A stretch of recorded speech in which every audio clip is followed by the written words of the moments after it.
హైదరాబాద్లోని రామ్నగర్ అనగానే మనకు ముందుగా గుర్తుకొచ్చేది అఖిల్ పైల్వాన్. బోనాల పండుగ కానీ, దసరా పండుగ కానీ, ఇతర ఏ పండుగలు కానీ అతడు నిర్వహించే ర్యాలీలు, జులూసులు చాలా ఫేమస్. హైదరాబాద్ కాకుండా తెలంగాణ వ్యాప్తంగా కూడా చాలా ఫేమస్. అతని పేరు మీద ఉన్న డీజే పాటలు కూడా హైదరాబాద్ కాకుండా తెలంగాణ వ్యాప్తంగా చాలా ఫేమస్. చాలా మంది చాలా వింటారు ఈ పాటలు. అలాగే ఇంత మంచి పేరున్న వ్యక్తి ఈ మధ్యలో అమ్మాయిలను పిలిపించి బ్రోతల బిజినెస్ చేస్తున్నాడని పోలీసులు అరెస్ట్ చేశారు. అది నిజమో కాదో మనం తెలుసుకోవడానికి అతని నివాసం ఉండే రామ్నగర్ కు వచ్చాం. ఇక్కడ ఉన్న ప్రజలను అడిగి తెలుసుకున్నాం. అసలు నిజంగానే అమ్మాయిల బిజినెస్ చేస్తున్నాడా, అసలు ఎలాంటి వాడు, మంచోడో కాదో తెలుసుకుందాం. అఖిల్ పైల్వాన్ తెలుసా? మీ ఫ్రెండే అన్నారు, నిజమేనా? నిజమే అన్న. ఎప్పటి నుంచి మీ పరిచయం? చాలా ఏళ్ళ నుంచి పరిచయం అన్న. అలా నాన్న సీనాన్ని ఉన్నప్పటి నుంచి. మరి ఈ మధ్యలో అమ్మాయిల బిజినెస్ చేస్తున్నారని అరెస్ట్ చేశారు, నిజమేనా? అదైతే మాకు తెలియదన్న. మరి ఇది చెప్పడం, టీవీలో చూడడం వల్లనే మాకు తెలిసింది. కానీ ఈ వ్యక్తి అలాంటి వాడు కాదు. మరి ఎక్కడ ఏం పొరపాటు జరిగింది అనేది మనకు కరెక్ట్గా తెలియదు. దాని గురించి మనం ఏం మాట్లాడలేం తెలియనప్పుడు. పండుగలకు ర్యాలీలు కానీ, జులూసులు కానీ ఆయన ఇంత మంచి సేవా కార్యక్రమాలు చేసినప్పుడు ఎందుకు ఇలా కావాల్సి వేరే వాళ్ళు పడనోళ్ళైనా లేకపోతే రాజకీయ పరంగా అరెస్ట్ చేయించారు? అది మనకు కరెక్ట్గా తెలియదు కదా. తెలియనప్పుడు మనం ఎట్లా చెప్తాము? ఇప్పుడు మనకు తెలుసు అంటే చెప్పగలదు. ఆయన వ్యక్తిగతంగా చాలా మంచోడు. సేవా కార్యక్రమాలు కానీ, అన్నదానం మన షాప్ ముంగటనే చేసేవాడు. ప్రతిసారి అన్న ఇక్కడ స్టాల్ వేస్తామంటే మేము కూడా దానికి పర్మిషన్ ఇచ్చి ప్రతి సంవత్సరం ఇక్కడ చేస్తాడు. దానికి మేము అప్రిషియేట్ చేస్తాం అతను. కానీ ఇది ఎలా జరిగింది అనేది మనకి ఇంతవరకు తెలియదు. ఇది ఎట్లా అయింది అనేది కూడా నమ్మటానికి వీలు లేదు. ఎప్పుడైనా మీకు చెప్పాడా పొలిటికల్ ఇట్లా నేను పోటీ చేస్తా, ఎమ్మెల్యే కానీ కార్పొరేటర్ కానీ? లేదు, అట్లాంటి విషయాలు ఎప్పుడు చెప్పలేదు. ఆ ప్రస్తావన కూడా ఎప్పుడు రాలేదు. అధికారంలో ఉన్న కాంగ్రెస్ వాళ్ళు అరెస్ట్ చేయించారా లేకపోతే స్థానిక ఉన్న ఎమ్మెల్యే ముఠా గోపాల్ అరెస్ట్ చేయించారు? ఆయనకు ఏం జరిగింది అనేది మనం ఏం చెప్పలేమన్నా. ఎందుకంటే తెలియని గురించి ఏం మాట్లాడతాం. కానీ వ్యక్తిగతంగా మనిషి చాలా మంచోడు. మరి ఇది ఎక్కడో పొరపాటు జరిగింది, అది కూడా త్వరలో తెలుసుకుంటుంది ఎక్కడ అయింది ఏం కథ అనేది. మరి అరెస్ట్ అయిన నుంచి మీరు ఈ మధ్యలో ఎప్పుడైనా కలిసారా? మేము వెళ్ళడానికి ట్రై చేసినాం కానీ అక్కడ చెంచల్గూడలో ఉన్నాడని తెలిసింది. కానీ వెళ్ళలేకపోయామన్న. మాకు షాపులో కొంచెం ఇబ్బంది, స్టాఫ్ ఎవరు లేరు, చూసుకోవడం వీలు కాదు కాబట్టి వెళ్ళలేదు. అరెస్ట్ అయిందని మీరు ఏమైనా బాధపడ్డారా? బాధపడ్డామన్నా, చాలా బాధపడ్డాం. వాళ్ళ ఇంటి వాళ్ళని పోయి పరామర్శించారా మీరు?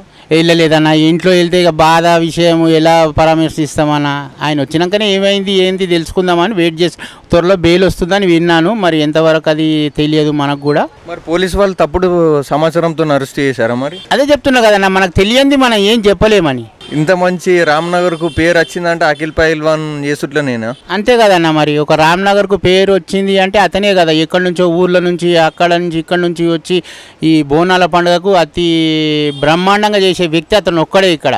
ఇట్లా మంచిగా పండుగలకు పేరు వస్తుందని కావాల్సి చేసిర్రు అంటారు. చెప్పలేమన్నా. అదే అది ఎక్కడ జరిగిందో మిస్టేక్ అది కూడా తెలిసిపోతుంది బయటకు ఆయన రాని. మీరేమైనా ఆయన వచ్చినాక మీరు ఏమైనా సలహాలు ఇస్తారా, ఇలా ఉండు అలా ఉండు అని? ఇప్పుడు సలహాలు అంటే మనము ఇస్తామా అయ్యమా అనేది వెనుకసిరి విషయం. కానీ అతను బయటికి రావాలని ఆ భగవంతుని కోరుకుంటున్నాం అంతే. ఏమన్నా నేనైతే నమ్మనా. మంచోడేనా? మంచోడనా. నేనైతే చూసినప్పుడు అయితే మంచోడనా. మంచిగా చేస్తాడు, బోనాలు మంచిగా చేస్తాడు. అన్నకు మంచి పేరు ఉందన్న, ఇక్కడ మంచి పేరు ఉంది అన్నకి. మరి ఇంత మంచి పేరు ఉన్నాక ఎందుకు ఎవరు చేయించారు? ఇక పడనోళ్ళు పోయి కొందరు ఉంటారు కదా అన్న, అట్లా అనుకుంటున్నాను నేనైతే. నాకు తెలిసిన కాడికైతే అట్లా అనుకుంటున్నాను నేను. బోనాలు వేసే జూలిస్లు ర్యాలీలో పాల్గొంటావా? చూస్తాను, పాల్గొంటాను. ఇంకా ఎంజాయ్ చేస్తాం. మన ఫ్రెండ్స్ అందరూ ఉంటాం కదా, సపరేట్ ఇట్లా చేస్తాడు, అలా పోయి ఎంజాయ్ చేస్తాం మేము కూడా. రామ్నగర్కి అంత మంచి పేరు తీసుకొచ్చిందంటారా? తీసుకొచ్చాను, ఉంది ఇట్లా పేరు ఇప్పటికి ఇట్లా. మరి పోలీసులే కావాల్సి అరెస్ట్ చేశారా? ఏమన్నా ఇంకా ఆ విషయంలో అయితే ఏం చెప్పలేము. ఇంకా నాకు తెలిసిన కాడికైతే మంచోడని నేను అనుకుంటున్నాను. మంచోడు ఆయన అంతే. మీకు ఎప్పటి నుంచి తెలుసు అఖిల్ పైల్వాన్? నేనైతే 10 సంవత్సరాల నుంచి చూస్తున్నాను అన్నని. ఎప్పుడన్నా ఇట్లా లేని వాళ్ళకి డబ్బులు ఇస్తుండేనా? ఏమన్నా ఇన్న పేరైతే చేస్తాడు, మంచిగా చేస్తాడని, కానీ చూడలేదు. నిజమన్నది తెలియదు కానీ న్యూస్ విన్నా కానీ అతను ఎవరు ఎక్కడ అన్నది రిజల్ట్ అన్నది తెలియదు. ఇక్కడే రామ్నగర్లో ఉంటాడు కదా? ఉంటానే అడ్రస్ కానీ మ్యాటర్ లీక్ అయింది కానీ అతను ఎవరు ఏం కథ అన్నది తెలియదు. అఖిల్ పైల్వాన్ అంటే తెలియదా? ఏమో, నేను టైగర్ శివ, అర్థమైందా? నీకు తెలుసా? చిన్నప్పటి నుంచి తెలుసు. అదే ఆయన వ్యక్త పార్టీ సీనియర్ నాయకుడు, పార్టీ టీఆర్ఎస్ పార్టీ నుంచి సీనియర్ పార్టీ ఇక్కడ నుంచి అన్న చాలా చిన్నప్పటి నుంచి తెలుసు. నేను ఎంత స్కూల్ ఎల్కేజీ నుంచి యూకేజీ నుంచి 10th క్లాస్ వరకు నేను బాగా చూసిన అన్ననే. ఏ పార్టీకైనా ఏ సీనియర్ నాయకుడు అన్న కాలేజ్కి పిలుస్తారు. అఖిల్ పైల్వాన్ నాకు మంచిగా చాలా ధన్యవాదాలు తెలుస్తున్నా. A6 V6 ఎన్టీలో T5 ఎన్టీలో మా తీరా అన్ని తీరా కాంకరేజ్ చేసి అందరినీ ఏ ప్రవేశ చేసి అందరూ మీరే కావాలి అందరికీ జై తెలంగాణ, జై కేసీఆర్. మంచోడే అన్న. మరి అమ్మాయిల దందా చేసేది నిజమేనా?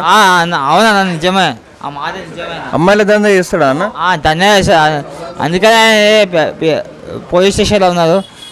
అందుకని ఆయన ఎప్పుడు కాల్ చేసి ఏ విషయం చేసి అందరికీ సీనియర్ నాయకుని అన్న ఏ ప్రోగ్రామ్ చేసి అటెండ్ అవుతారో, ఏ ప్రోగ్రామ్ చేసి లాస్ట్ టైం ఎన్ని రోజుల వరకు ఆయన మ్యారేజ్ చేశారు. నాకు చాలా గీతం చూపించేవారు అందరికీ. జై తెలంగాణ, జై కేసీఆర్.